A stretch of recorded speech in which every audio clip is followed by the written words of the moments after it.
It's a big week in New Jersey racing, and one of the Jersey boys who's well known in handicapping circles now, Hank Goldberg. You've come a long way from your first days sneaking into the track, I take it.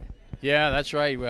In those days, they didn't allow minors in the track, but I used to go down there when I was a junior in high school is when we started. As soon as somebody was old enough to drive, and we used to go down to Monmouth during the summer. Actually, we used to cut school on opening day at Garden State. That was a big holiday for us.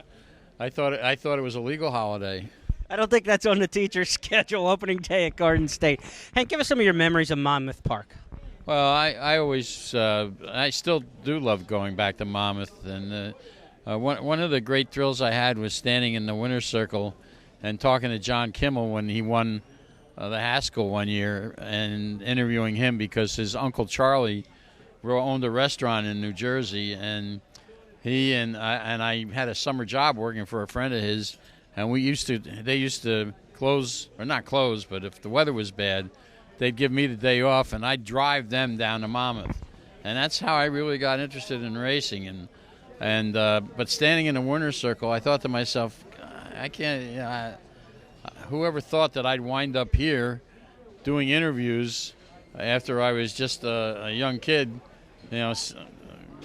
going to Monmouth to make my early bets. But it was a big thrill for me to stand there and look up into the stands where I used to sit as a minor, and making my $2 bets. And Monmouth has always been special. It used to be a speed favoring track. It's not so much anymore.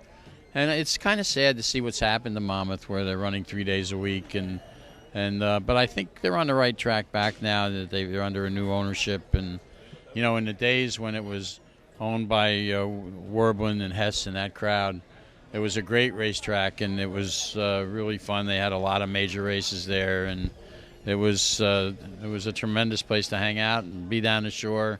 I used to go to the track in the afternoon and hang out at all those great bars at night. It was really something.